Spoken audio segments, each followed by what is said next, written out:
Medically Correct and Incredibles. Owner-operator Bob Eschino sat down and gave us a bunch on edibles testing.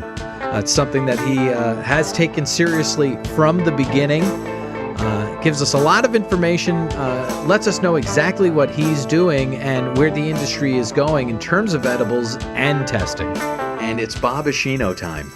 Eschino. Okay, wait. East Coast. Come on. All right. Good Italian name. So it's Bob Eschino time. There you go. And I just found out that I've been pronouncing your name wrong for a couple years. You know what? I've been dealing with that for... It's funny because my grandmother used to say Eschino. Towards the end of her life, she started saying Eschino, and we're like, what? Really? You've changed our name? What's going on? I'm like, I've been correcting people with the hard K sound since I could talk, and now you're throwing a monkey wrench in there. Right. Medically Correct Incredibles. Yes. From New Jersey. I am.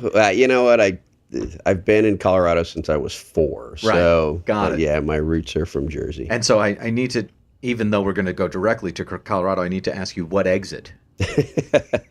I don't know. I was born and grew up a little bit in Old Bridge. Okay. So all right. I do not know which exit that is. But you know that's what New Jersey people do. Of course. Yeah, what exit? What exit?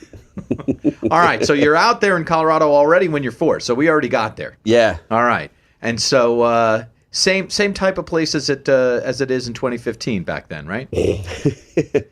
I moved into a house right at 84th and Wadsworth, and there was nothing north of my house. I remember looking and going, wow, where am I? You know, coming from New Jersey where everything was packed in pretty tight, I could see for miles.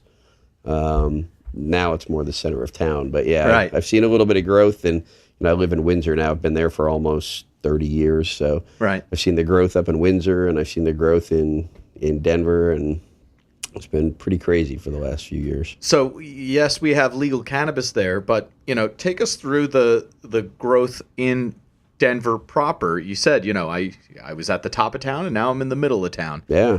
What was it? Just, because, what was the first kind of industry in or, my dad got transferred there. And, as a kid, you just kind of go where you go. Got it. Right. So what did he do? He worked for, at the time, Johnson & Johnson. Okay. And got an opportunity to work for a baby soft good company, clothing company, in Denver. Got it. Came over there as sales and ended up, becoming vice president and part owner of the business. And, he did that until he retired. Got it. All right. So that's what he was doing. What was your mom doing? She was a nurse. Uh-huh. Yeah. Okay. So we've got a nurse in the family. Mm-hmm. And you grow up, what was high school like for Bob Eschino? God, my kids are going to hear this, but there's a lot of pot in high school. Well, I mean, at this point, I think it shouldn't be surprising, right? It's, I tell people the same thing now as I experienced when I was growing up. It was always easier to get cannabis than it was to get anything else. Right. Illegal cannabis dealers don't check for your ID. Right. Any sort of liquor store, they're looking for your credentials before you can buy. And even at the time, it was 3.2, right? So you could get 3.2 beer, at 18. So even as we were getting into teenagers, there were brothers and sisters of people who could buy you, at least beer. Mm-hmm. But cannabis was always around when I was growing up. Right. And other people have talked about how the dichotomy between the two. I wanted the alcohol, but I could get the cannabis, right? Yeah. Yep. So it was always around. Yeah. I stress that to people now. You want to take cannabis out of the hands of kids, put it in a legal store. There you go. Put it into a guy's hands who's risked everything and invested millions and does not want to do anything illegal. Your kids are not getting cannabis from a legal licensed company. Right. Unless it's going through someone buying it and then reselling it. Right. So we're working on it, right? Yep. Chipping away. There you go. Surely. All right. So that's high school, college. College went to Durango for a year and basically skied 4 to 5 days a week and didn't open a book and ended up with like a 3.7 and decided if I did not get out of Durango, I was going to die because there was nothing to do down there but party. Right. But with the 3.7 average. Yeah, that was the scary part. It was just, I was like, I've got to go. So, transferred up to CSU, and I've been up north ever since. Got it. All right. And so what did you leave college with? What major? I got 2 business degrees, and I was a couple classes away from an art minor. Art minor. Mm-hmm. Interesting. Yeah. Art history or what? No, just I loved to draw.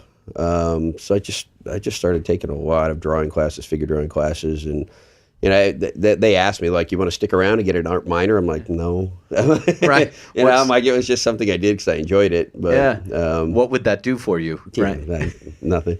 Just Do you still it's all paint about being or draw? creative. No, it's I've taken some things out, and it's just there's a lot to go into it, right?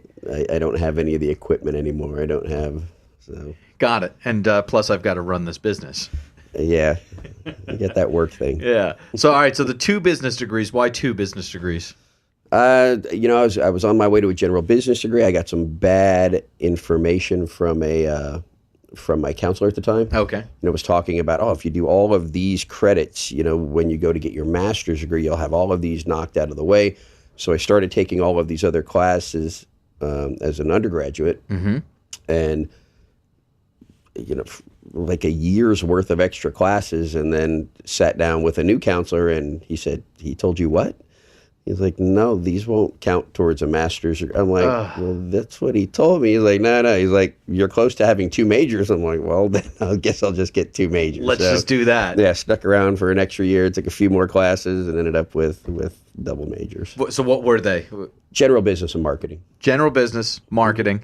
I can see it now, right? So, but what year was that? Because legal cannabis was not an option at the time. Right? 93, I think I finally got out of college. And then where did you go? I stayed there. I was, I was a bartender. Uh-huh. I was a musician at the time. Uh-huh. So I was playing music and graduating from school, and actually the band I was playing at the time was fairly popular. We were playing, opening up for some national acts coming through town. What was the name of the band? That one was 10 Times Braver. 10 Times Braver. It's funny. I told my kids, my son typed it in, and old videos came up from 20 years ago. I had no idea. I'm like, wow, where did you get that? Wow. Yeah, so that was kind of funny. He's like, is this you? I'm like, holy crap. So that was shocking. So we've got to look for those on YouTube. Yeah, the internet's kind of a scary place, Indeed. right? And then what instrument did you play? I am a drummer. Aha. Mm-hmm. And so who were your drumming heroes? You know what? I'm a huge Neil Peart fan, Rush fan. There you go. Very technical. Can't play anything like him, but I sit around and listen, and I'm in awe every time. Well, I mean, that's a specific guy, right? Yeah. So you would be a fan of the song YYZ. It's one of the many, yes. You if asked, you would roll the bones. I would. Yeah. I would. So there's a little Rush knowledge, right? What other guys? Our geekiness is showing now. Yeah, so all the people are like, oh, God. Yeah, whatever. Rush fans, come on. So that's one guy. Let's just keep talking drummers just for a minute. Yeah. Who else? All the greats. I mean, you got John Bonham. Right. Led Zeppelin, of course. Yeah, it's funny. I sit and I can always find something I enjoy about just about every drummer. Right. Right. There's something different, something that makes them unique that I'm drawn to. Right. Whenever I go see music, I end up just staring at drummers all night. Right. How was the show? I don't know. I was looking at the drummer all night. Right. Yeah. No idea. Yeah. Exactly. John Lennon was asked if Ringo Starr was the best drummer, the best rock drummer. Mm-hmm. And his response was, Ringo's not even the best drummer in the band. So anyway, so you're playing out, trying to make that happen, having some success, waiting to become a rock star. Yeah. And, what national acts were coming through that you were opening up for? We opened up for, was it Patti Smith or Smythe? Yeah. One of them. Yeah. Yeah. So she came through. We were playing a lot of big festivals as well, Earth Day Festival, and we'd spent a little bit of time on television, so right. In my mind, I'm going to be a rock star. You're done, yeah. Yeah, I got this. And So as I'm graduating college and attending bar and waiting to be a rock star, a buddy of mine has a packaging company. He says, hey, I need someone to help me with deliveries. Right. A few hours a week. You want to come drive a truck? So I'm like, sure. So I start driving a truck part-time, making deliveries and tending bar, waiting for my big break. And next thing I know, I start trying to do sales, straight commission. I'm like, because I'm sitting around half a week now. Sure. With nothing to do. Yeah. So he's out selling. So I just start going out and trying to sell products. Yeah. And it's kind of how it took off. So I'm driving the thing, and I'm selling because, he needs some help, and I'm making money, and the music thing isn't taking off. Yeah, the music thing did not take off. I ended up being a box salesman for 20 years. So. But the packaging thing did take off, though. The packaging thing took off, yeah. So how did you find your talent as a salesman? You're supposed to be a musician, right? You're supposed to be a musician, right? You're not supposed to know how to sell. I did get 2 business degrees. Right, right. Yeah, my parents were happy to see me start doing something at that point. Right. Sales, like anything else, is just about hard work. It's about making that one extra call, and it's showing up. Mm-hmm. You got to actually do the work, and I think Andy was talking about that as well. Yeah. If you put the work in, even if it's bad work, it's something, right? Yeah, you'll eventually get better. Yeah. You learn from your mistakes, and I think that's, I try to tell my children, you don't learn anything when you're succeeding. It's getting beat up, it's failing over and over again. That's where you learn your lessons, and that's how you improve, and that's how you start pointing yourself in the right direction. Yeah. How old are your kids? 18 and 16. Oh, so you're old. Oh, I'm old. Yes. You're an old guy. My God. People were talking about, hey, we're going to go out at 11 last night. I'm like, no, I'm going home. I'm like, it's already 2 hours past my bedtime. I'm out of here, people. 11? Yeah. And it's maybe a Spinal Tap reference there. But, but it goes to 11. But you don't, is the point. Yes. Yeah. All right, 9, I'm done. Yeah. So it was his packaging company. Where did you? His packaging company that got purchased by a national company. Yeah. There I really started to shine. I had better resources, a little bit better training, better product lines. Quickly became one of the top salesmen in that company, and then. And what was the product? Anything to do with packaging. Anything. Mostly then it was consumables, right? So boxes, bag, tape, stretch film. Perfect. And who were your clients? Any manufacturer. I was doing a lot in food service, which is how I met Rick. Okay. So really anybody and everybody, from mail places to Jefferson Sanders, just there you large manufacturers. Mm-hmm. And so you become the top sales guy. Yeah, and then, that company was getting sold to a bigger multinational company, and we decided to go out and start our own business. And so me and all my old bosses decided to just go out and start another company. So did that and was there for about 14 years. Right. And that's, I was working that job when all of this started taking place. Okay, so you're working that job. That business was successful if you're doing it for 14 years, right? Yeah. Still, selling the same type of product to the same type of clients. Yep. And then you say when all of this started to happen. So this whole cannabis thing, right? You guys might have heard about it. There's a big movement in this country to push medical cannabis, and there's some interesting articles coming out. There's some really good information. Yeah. It might be promising. It's even on the TV. It's on the picture box. Yeah. So what was the first kind of moment as far as cannabis for you in terms of business? You're running this packaging company. Everything's going well. Yeah. For me, it was really seeing it work for someone who I love dearly. Mm-hmm. My brother was a caregiver for my grandmother. Mm-hmm. My brother at the time was really kind of that first part of the underground, kind of caregiver movement. I guess it wasn't underground. It was really coming out of the shadows at that point. So, they had grow tents and, people were renting apartment complexes and apartments and putting up grow tents and growing. And then, you throw your product in a backpack and you walk to dispensaries. Right. That was old school. Right. You make edibles at home. Mm-hmm. You make 50, 100, and you spend the week trying to sell your edibles. Right. To the dispensaries. To the dispensaries, Right. yeah. So my brother at the time was bringing home products for my grandmother. He was, she was just on all kinds of prescription pills, none of them really working anymore. A lot of pain, no appetite. So he started bringing home creams. He started bringing home edibles to stimulate her appetite, to help with the pain.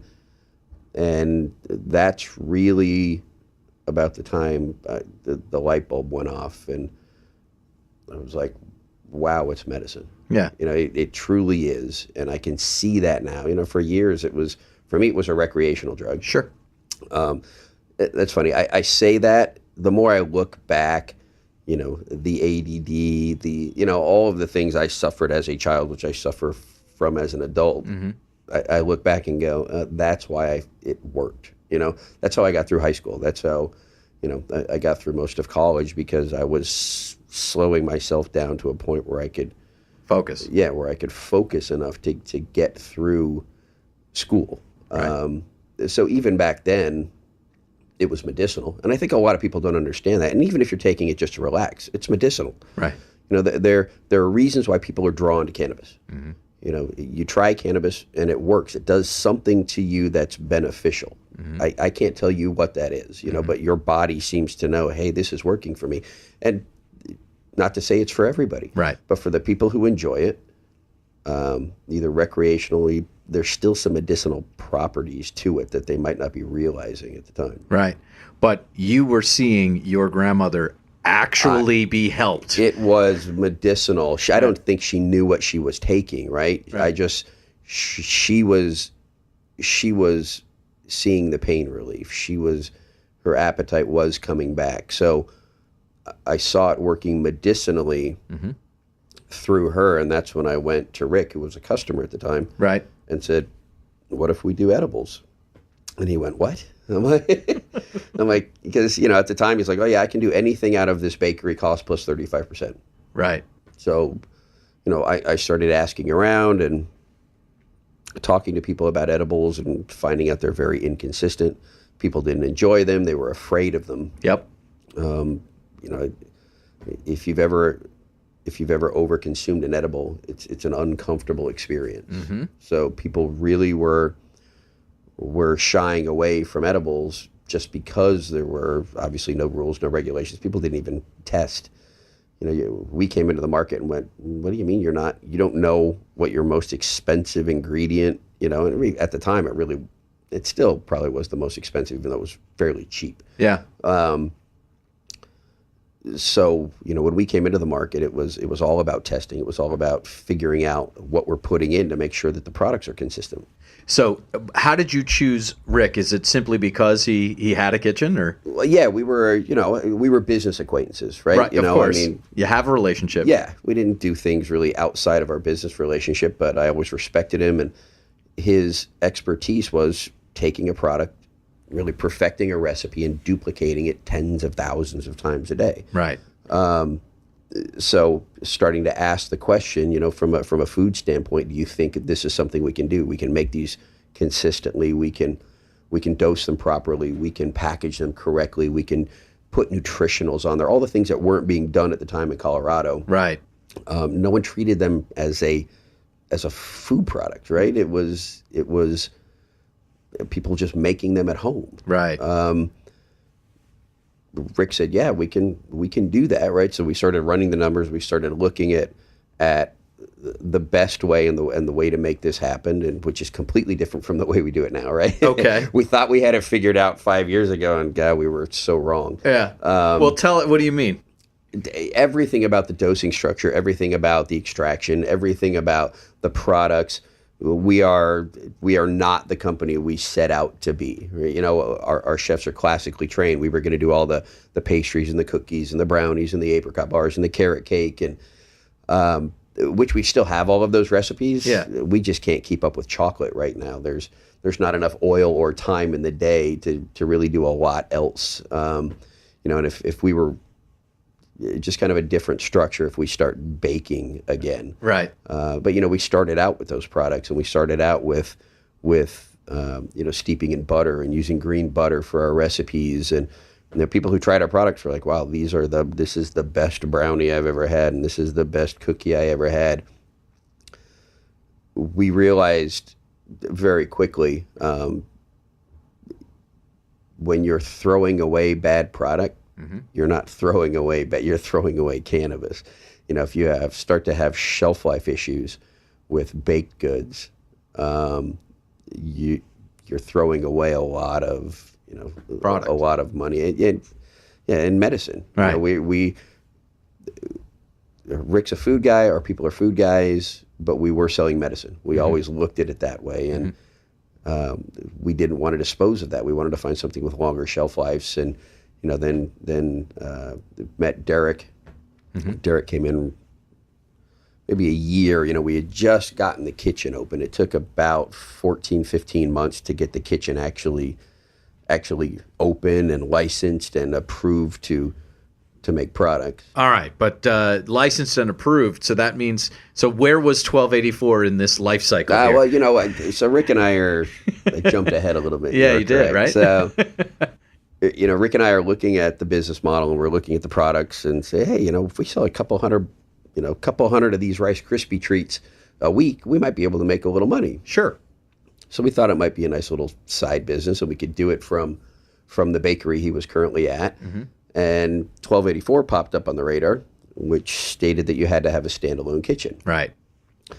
So we were looking at each other. I think we had maybe a month to file the application. So we're looking at each other and going, should we do this? This could work. And really the thing that pushed us was there was going to be a 2-year moratorium. Right, so they weren't going to issue any more licenses for 2 years. We're like, okay, we either have to do it now or never. Everything we've done for the last 3 or 4 months is gone, and we're looking at some other business. Right. So, we kind of looked at each other and went, all right, let's both put in $5,000 and let's go get a license.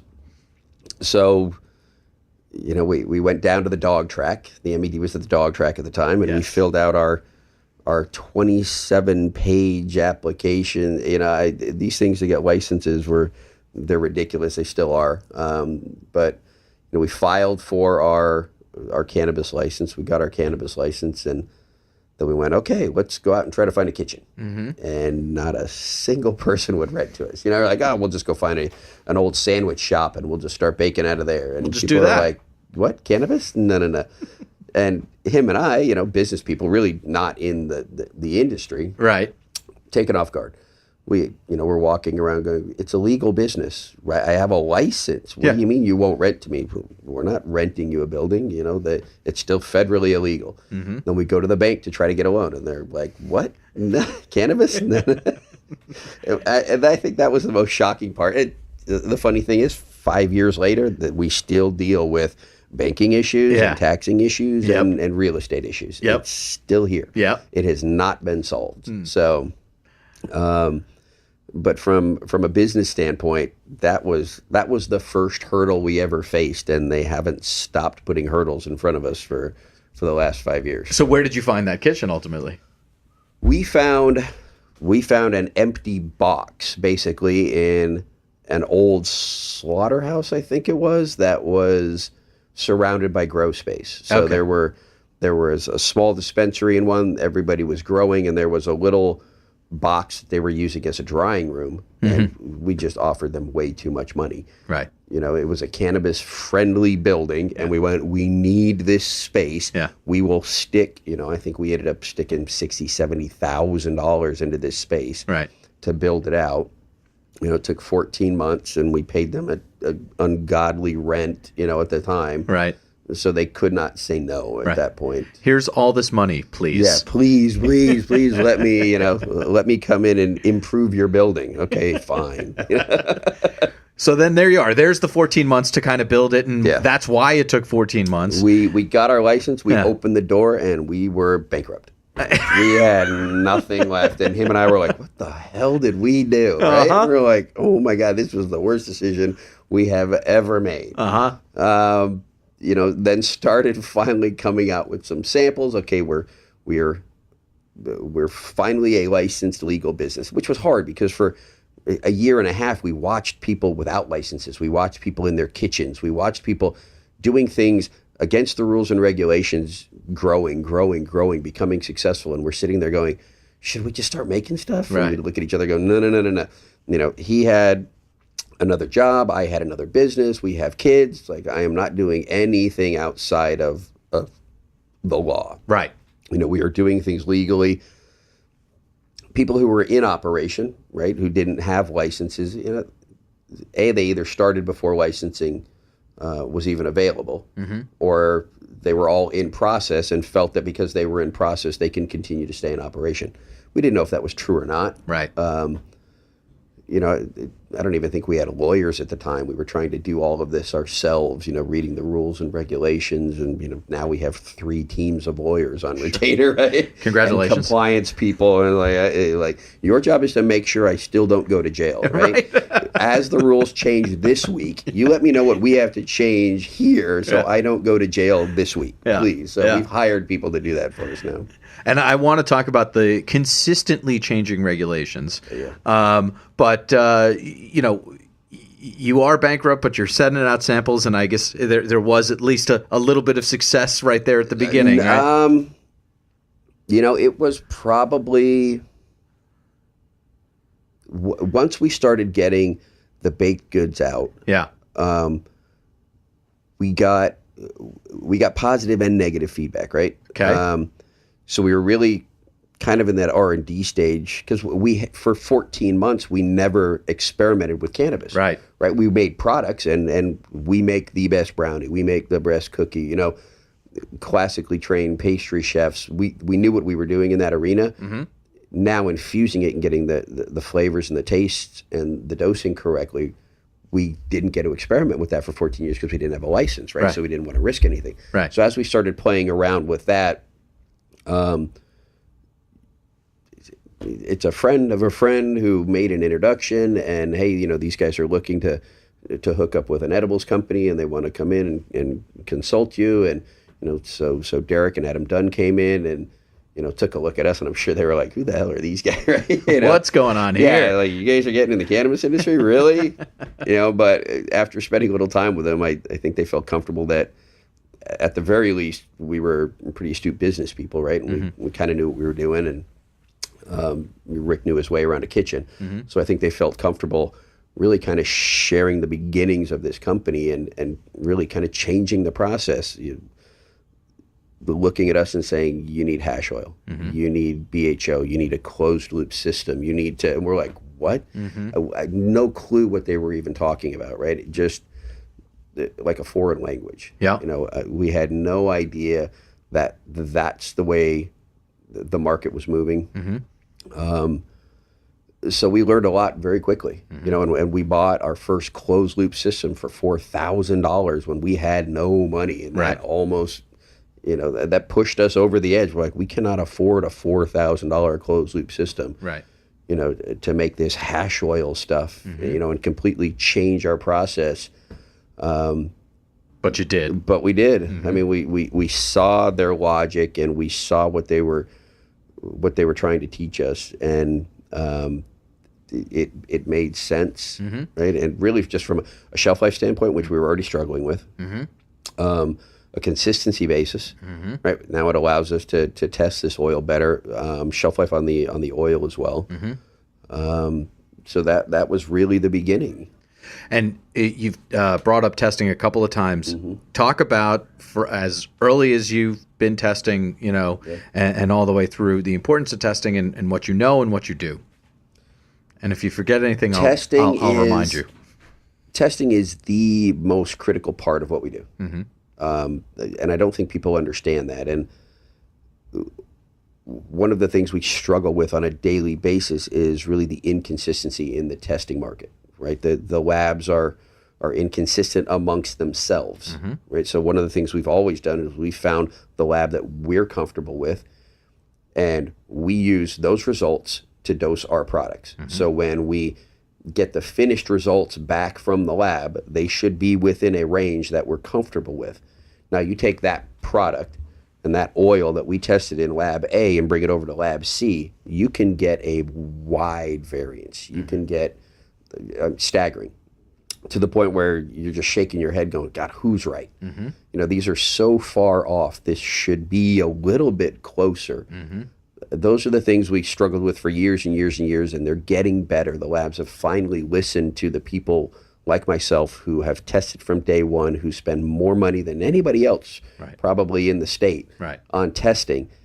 When we tell them now, look, there's something wrong. You guys need to all get on the same page because, you've got the MED or any, they run these kind of secret shopper things where they go out and they buy products and they test. If you're not testing at my lab, am I surprised that there's a 40 to 50% variance? Nope, not at all. But we have to look at people and go, hey, that's inaccurate information, right?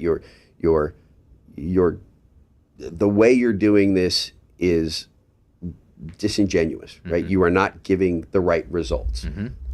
If you take my product to my lab, I better be a lot closer to what I say my product is. Right. And, if not, I've got the lab test now to prove it. This is what I show. Let me show you. Yeah. Yeah. We just had an issue. We won a competition. They tested our edible and said it was half the potency. And we called them up and went, take the article down because here's my lab test. Right. I don't know who you use, but my lab test says I am, less than 2% off of where I told you this product was going to be. Right. And now you're out there in a public setting putting out there that my product is half of the potency it was. It's incorrect. Right. And I think right now that's the biggest struggle in this industry is getting this reference library that we've worked on now, and I think that bill is finally passed in Colorado. So there is going to be a reference library. There is going to be a reference lab that's going to establish procedures and protocols and things that are going to make the labs kind of all get on the same page. So whether I take my oil to lab A, B, or C, they better be within this new variance, right? Whatever this range is, whatever the industry decides and the reference lab decides what the variance on your product is. Right. Every lab should be falling into that category. And I try to explain this to people who, they come at you with testing questions. Everything you buy has a variance. Your protein bar says it's got 20 grams of protein in it. Nah, it's plus or minus 20%. I think Tylenol is 25%. So, you have a 100 milligram, Tylenol. It can be 125. It can be 75. Right? People really don't understand that variance because this seems to be the only industry where we're forced to put what the actual test, we have to test every batch and we have to put that actual test number now on the package, and people look at that and go, oh, you're ripping me off. Right. Well, I'm not ripping you off. Right. Because that's not the right number. Right. It's around that number. Right. But we're not doing anything illegal. We're not trying to rip anybody off, and we've got 100 milligram hard cap on the rec market. Right. If we're at 101 milligrams, we have to destroy product. Right. So you throw the variance on there from even my lab, we're assuming that variance can be 20 to 30%. So if I shoot for 100, I can be at 130, I can be at 70 with the test. Right. Doesn't mean that the potency is really that far off, but the test can be that far off. How far off is the potency then? It could be right at 100. Right. But the test could show, that's why you have this range. If it's within plus or minus 10, 15, 20%, you're fine. You've passed the test, right? That's typically how variances work. Okay. This industry doesn't really have that. You're at 100 milligram hard cap. If you shoot for 100 and you're at 101, you're done. Forget it. Yeah. If you shoot for 90 and you come in at 105, you're done. Right. So it's a game we're all playing, right? We're trying to get our test right as close to that 100 milligram mark as we possibly can. So what are you aiming for? 70, I would imagine, right? No, we're in the 90s, right? Oh, we're you still, are? Yeah, and we're re-pouring product all the time, right? Whether it comes over or whether it comes under our standards, you can sell it, right? It's not an issue, but so we've got our own internal standards that we will re-pour product if that test, and a lot of the times we'll take and just do another test, and sometimes that other test, it's fine, right? You test it once, it shows up at X. You test it again, it shows up higher. It's like, okay, that's within that's where we think it should be. We're pretty good at what we do now, and that's where we struggle is we know the potency supposedly of the oil. We put it's simple math at that point, right? You're dealing with recipes, and when it's far off, it's we know that it's a testing issue, right? Right. It's really not our issue. It's a testing issue. So right. Because you've got your closed loop system, you've got everything up and running. Yeah. So you guys are testing, and you are well aware of what you're putting into your product, without question. Yeah. And we always have been, and I think that's pushed the company to where we are now. It's the consistency that our customers have really come to know and appreciate. And when we first started, right, one of the things we did originally was we only used activated THC, right? And for people who don't know the difference, right, you can get THCA, which is THC, it's just not activated yet. For our products, you don't heat the chocolate to a point that's activating the THC. So we needed to activate the THC before we put it into our products. When we activate the THC, when we figure out what that test is, right, you have, let's say 70% oil, right, when it's fully activated. We would dose our bars with the activated THC, not the total THC, because you could say it's 100 milligrams of THC, right? But if it's only 70% activated, you've now got 30% that's unactivated. So we struggled with that at the beginning because we would tell people this is 100 milligrams of activated THC. They were used to edibles, people saying, even when people started saying, right, because before it was, it's 1 times, 2 times, 3 times in strength. Like 3 times what?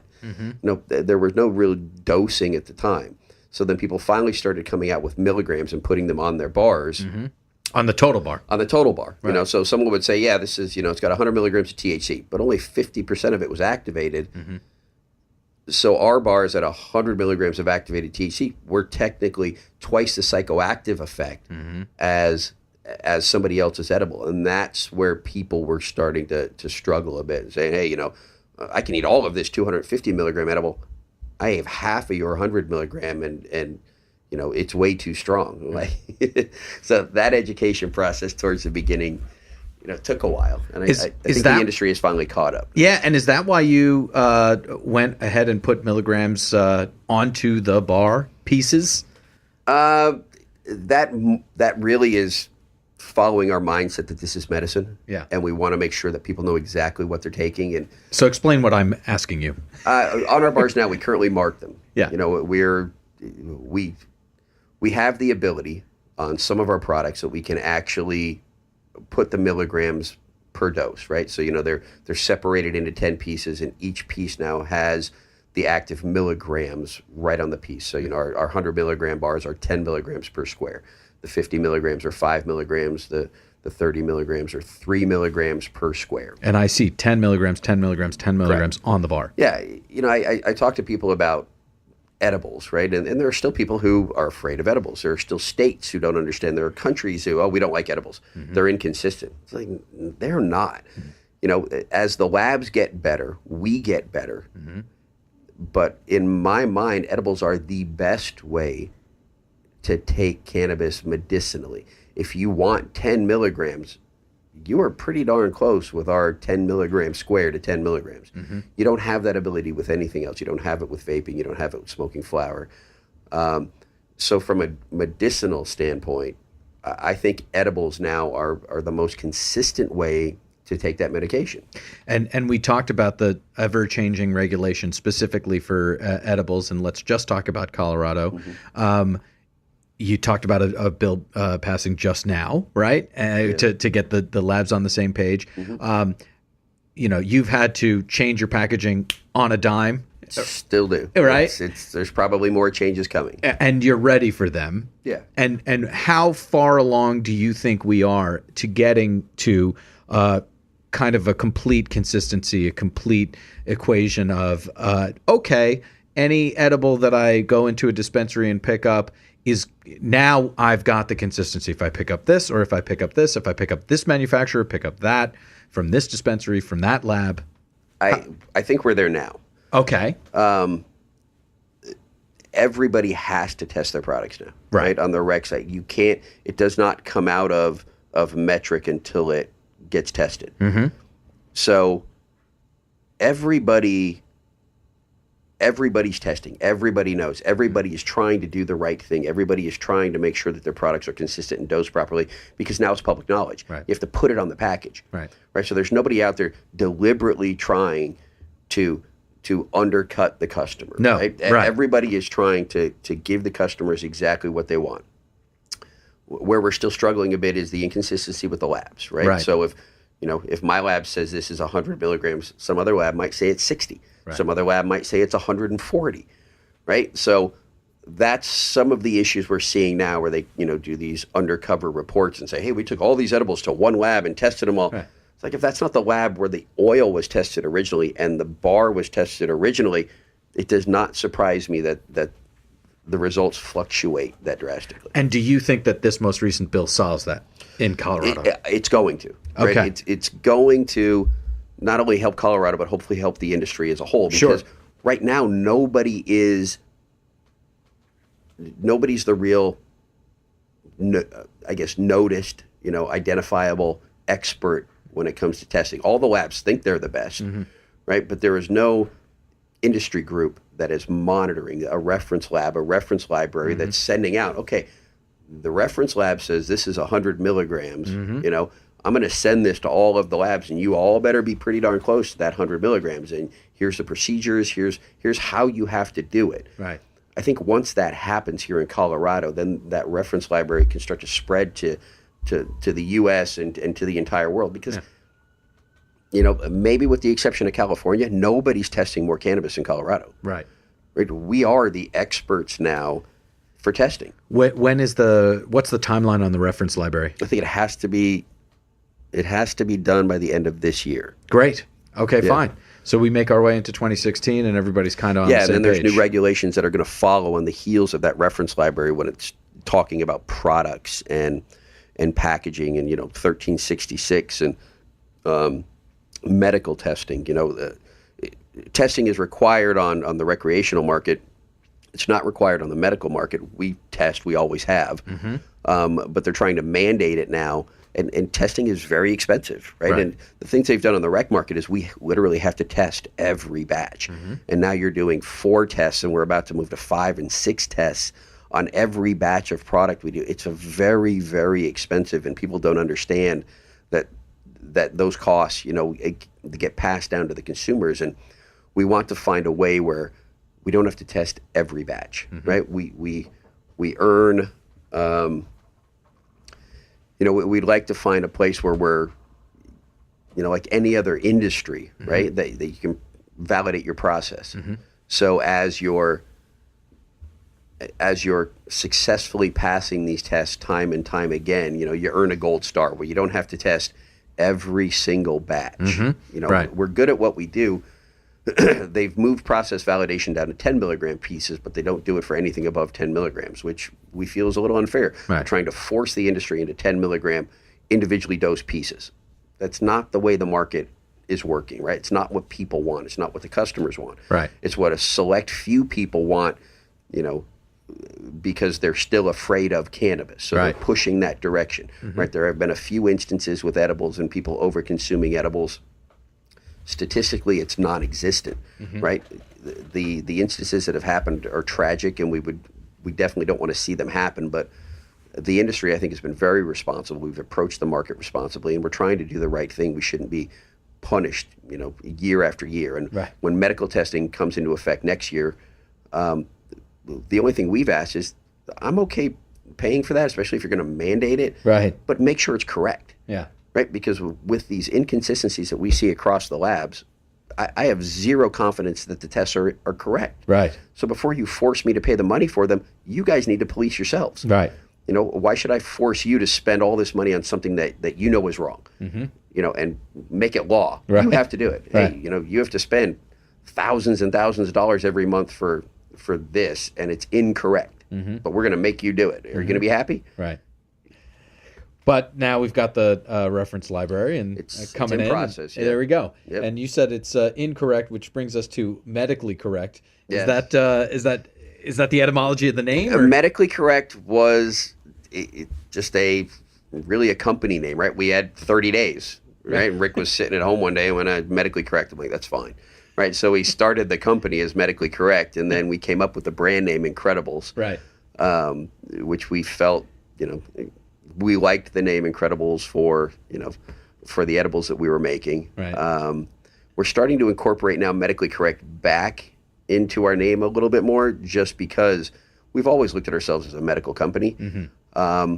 We really want to start tying those two things together. Incredibles is a great brand, and it's got a lot of brand recognition now. We really want to start tying it back to our medical roots and make sure that people understand, and Medically Correct too is kind of a name that we want to start pushing nationally. Mm-hmm. As we're licensing in other states, we want these two names to be synonymous at this point. Got it. So Incredibles by Medically Correct, yep. basically, right? Yep. All right. So just take us through the states that you are, where you said you're licensing. So you're in Colorado. We're working on licensing agreements. Yeah. We're looking at getting out into California. Mm-hmm. That's a partnership. We're looking into Oregon, Washington, New Mexico. We're finalizing a deal in Vegas very soon. Mm-hmm. Arizona. Looking at Massachusetts, Pennsylvania, Chicago. So those are all separate kitchens, right? Explain the process. It's a nightmare. It is. It's all separate kitchens. Every deal is different. Every state is different. All the regulations are different. Some places you can own equity. Some places you can't. There are some places it's a straight licensing deal. There are some places where we're coming in and they want us to run the kitchen. Uh-huh. It is the most difficult, and I tell people this all the time. Hey, I'm getting in the cannabis industry. Really? Yeah. Don't. Yeah. Because not only business in general is difficult, times 10 in the cannabis industry. Right. Everything is different, and everything is constantly changing. And now, I mean, the money associated with this industry it's jaw dropping. How much you got to put in? Yeah. Right. Yeah, which is it's kind of sad, right? Rick and I started this company with a dream on a shoestring, and the thought in our heads that, hey, we could really help improve this part of the industry, right? If we could really get edibles consistent, that people wouldn't be afraid of them anymore.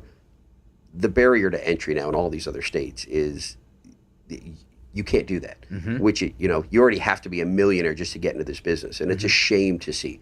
I would love the barrier to entry to be much, much lower, to give people, everybody, the opportunity, to at least try, because I guarantee there are some people out there with no money who have great ideas, right? People who've been working with cannabis for decades, right? And just don't have the funding, just don't have the capital to do it. Mm-hmm.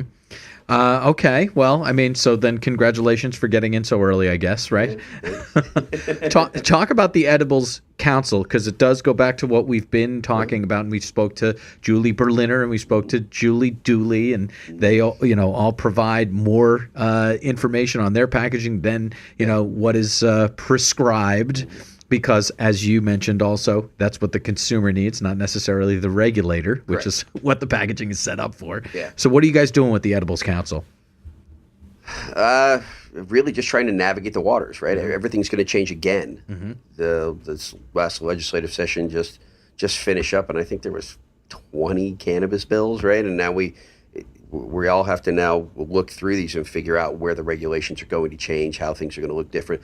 The reference library will lead into medical testing, will lead into 1366, will lead into, we had a labeling bill that we had presented trying to really take a lot of that white noise off the label, because, it's required from statute. But there's things on the label that really they're false, right? They're not even relevant anymore, that we wanted to pull off the labels to make sure that the important things, at least the things that the industry feels important, right, get on the label. The amount of activated THC, the amount of THC per dose. Take one dose, wait 2 hours. Safety instructions, things that we feel will help the consumer, right, and help to prevent accidental ingestion, and help to prevent over ingestion.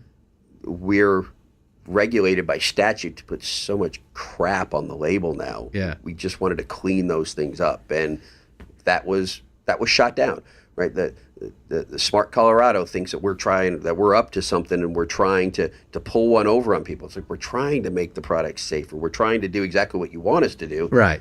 But you think we're up to something because it's coming from us, and you can't imagine how the industry would actually want to do something right. Right. They look at us and they demonize us, and they still think that we're out to make a buck, right? You hear that all the time. Well, you and your money. Like, I don't have money. They are a lobbying group that has far more money than all of the edibles companies put together. Right. Their coffer is a lot larger than ours. Yeah. And they point the finger. Oh, we're just concerned moms. No, you're not anymore. You are a lobbying group paid for by rehab centers, right? You're not a bunch of concerned moms from Cherry Creek anymore. So it's not anymore, right? So two things you said. There's information on the label that's false. What did you mean by that? There's a statute. This product hasn't been tested for potency. No, everything's tested for potency. Right. These things that if it has or hasn't been tested, things you have to put on the label. There's a couple of other lines on there that truly just they're incorrect. It's not in child-resistant packaging. Well, yes, it is all in child-resistant packaging. There's, like I say, just little things, just annoying things, white noise. It's no longer relevant that we need to have pulled off the label, just to give us extra space so we can put real information on there. Yeah. But it didn't go through. Few final things. Just quickly walk through 1366 to make sure that we have that down. 1366 was brought, I think, up by Jonathan Singer, right? And they wanted to figure out a way that people could know that a cannabis product was a cannabis product, right? That's been interpreted now in several different ways. The 1366 people on, the Smart Colorado people say that we need to mark every single product, right? Every product has to be marked with some sort of stamp or color or flavor, or, they've talked about everything should just be a gray blob. Right? It should smell like sulfur. It should smell bad. It should look bad, but we should know that that's cannabis because, if my kid has that, I want to know that it's cannabis. Right. A couple of things going on, right? They talk about accidental ingestion by infants, toddlers, young children. That has basically disappeared, right? We haven't heard of an instance for almost a year now. There was a few instances at the beginning of last year. We've all stepped up to the plate. We've put child-resistant packaging in place, better labeling. CDPHE, Colorado Department of Health, came out and said the best way to present accidental ingestion is packaging, is labeling, it's education and safe storage. Right. It's got nothing to do, because whether my product is marked or not, if you leave it on the table, your 2-year-old is going to put the quarter in its mouth, it's going to grab the remote control, and it's going to grab my edible. Right. So as a responsible parent, as a responsible consumer, you should never have these products out. You don't leave your Vicodin out. Right. You don't leave your alcohol out. You don't leave bleach sitting. You don't put a glass of bleach on the table when you have kids. Right. So it's just responsible parenting. Yeah. The other half of that is over ingestion, by adults, but they're pushing from a standpoint of, if my teenage son has an edible, I want to be able to look across the room and see that that's an edible. That is wrong in so many levels, right? Because there's still a thriving black market, unfortunately, right? That's what we're trying to take away from this industry, right?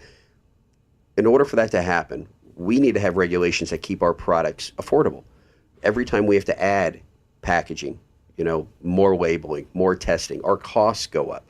So our retail price goes up, and it prices people out of the legal market and pushes them back into the unregulated market. Which is doing no testing whatsoever. No testing, no packaging, no demarcation.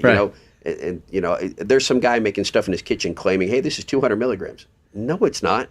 You know what? I do this all day, every day for a living, and I know how difficult it is for me with all the testing I do to get close to 100 milligrams. You're making it in your kitchen with no testing, that's 200 milligrams. You have no friggin' clue what the dose of that product is. I guarantee it. As you might say in New Jersey, NFW. Yeah, right. Exactly. All right. Well, so, thank you for testing. Thank you for labeling. Thank you for packaging. It's all responsible. We want to do those things, right? I think the industry in general is becoming more legitimate, right? And that's what the consumers want. Yeah. That's what the government wants. I think that's what the industry wants. we all want to figure out a way where we're all winning. That's right? it. We're just getting stuck with all the costs, and people come out with rules and regulations, and they're all millionaires. They've got the money. Sure. We have nothing. Right. Every dollar I make goes back into the company. We are self-funded. I can't get financing. Yeah. I can't get a loan. People, just buy a $300,000 piece of equipment. Sure. That'll mark all your edibles. Yeah. Really? I can't afford it, right? No one's going to finance it. And if I bought that piece of equipment, I would turn it on for 1 day a month, right? The people who buy those pieces of equipment, they run 24/7. They've got national distribution, right? That machine turns on and stays on all day. They're trying to force us to do it so they can feel more comfortable. But Bob, you're a pot baron of Colorado. Still drive a used Volkswagen. That's what I tell people. Am I a pot baron? Really? I drive a used Volkswagen. So, So do that math. I'm not living in my parents' basement anymore, but I'm still driving a used car. All right. Be careful with the baron moniker. Indeed. So 2 final questions. They sound the same. What has most surprised you in cannabis? That's the first question. What has most surprised you in life? That's the second question. Cannabis. Yeah. I have truly fallen in love with the medicinal side of this plant. That, to me, seeing it work for my grandmother was one thing, and Andy just talked about it. We see it every day. The research that's coming out, the people that we help, the illnesses that are being mitigated or cured. Every day there seems to be something new coming out about the healing properties of cannabis. Mm-hmm. And I tell people, we're going to look back and go, hey, remember that 70, 80 years where we made the most beneficial plant in history illegal? Remember when people did that, right? So we could get rid of hemp so people could make more paper and cut down forests. Remember how stupid that was? Because that's really what we're seeing right now. That's what, Cannabis has been around for thousands and thousands and thousands of years. Yeah. We, people, right, did it for political reasons and for business reasons, not because we were afraid of the plant. It's because they wanted to get hemp out of the market. Yeah. And this plant has been demonized for the last 80 years. People are now finally seeing, and it pisses me off that we've blown 80 years of research. Right. Because the medications and the things that could have come out just in these last 80 years, we're 80 years behind. Yeah. To me, I guess that's most surprising is what I see every day and what I learn every day about the healing properties of cannabis, that everybody isn't like, holy crap, jump on board. Yeah. Right? You can't argue it anymore. You still have people who try to argue it, but there is too much positive information, and you've still got the old regime in there who is holding on by their fingernails now because they don't want to be wrong about cannabis. Right? They were taught forever, cannabis is bad. You know what? The reality is we have not created a cannabis market. It has been here for 80 years. It never went away. Yeah, right. The people who want cannabis get cannabis. We are not creating a whole new subset of cannabis users. Yeah. January 1 came in Colorado last year. The sky didn't fall. Yeah. There wasn't people running to the emergency room. There wasn't accidents all over the street. There wasn't a crime wave like they talked about. Yeah. Nothing happened. Yeah. The people who smoked on December 31st smoked legally on January 1st. That was it. Yeah. State made some money off of it. State made a lot of money, right? We've taken it out of the hands of criminals. Right. We have started to put it back into the hands of taxpayers. Right. And we've made it safer for the consumers. Yeah. Right. People have to look at that and go, it baffles me that people are like, okay, why is everyone not doing this? Yeah. The market's there. Yeah. The money is right now being spent and going out of the country somewhere else. Yep. Right. But the money is being spent in this country on cannabis. Always has, always will. There you go. And give us, 5 more years for complete legitimacy, right? Yeah. There you go. I hope. So what has most surprised you in life? Really for me, just the response, right? Response from family, friends, everybody. I still wait. I've had one person who has really kind of come out of right field, and it wasn't even a close friend, right? An acquaintance who, oh, you're a drug dealer, and and it was easy for me to go, I appreciate your opinion, thank you, and I'm just going to move along. Right. But what I love now is the people who are still friends who have been afraid to talk to me about it now come up and start to ask questions. Mm-hmm. Now they're interested. And then when I tell them about what I see every day, when I tell them about what we're doing, and I tell them about CBD. Oh, there's cannabis that doesn't get you high? Yeah. Right. You know, when I talk to them about hemp and everything that's made from plastic can be made from hemp, and hemp is going to reshape this country, right? When I tell people and they can see the passion and they can see that, holy crap, we have been sold a bill of goods, and watch the light bulb go off in their heads, that's been great. We need more of that, right? And once again, the only thing I ask and what I tell people now is just give people the opportunity. If you want to use cannabis as medicine, provide it. Just give them the opportunity. Not saying they have to do it. If you want to use cannabis recreationally, provide it. Have it as an option. I'm not forcing people to use cannabis recreationally, but it's here. Yeah. It's always been here. Put it in a legal store. Give people safe access to it. What could be wrong with that? Yeah. It's already here. It's already here. It's already here. And Bob, you're a big part of that. So thank you for your time here. Thank you for your product. You're right? welcome. Thank you very much. We'll do this again. How about that? Please. You said you're coming to Denver. There we go. Look us up. I'll see you then. All right. Thank you. Bob Eschino. There you have it.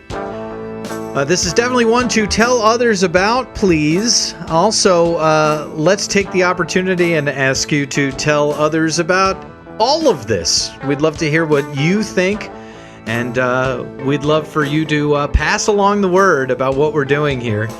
Who you are informs what you do. Business is personal. These are those stories.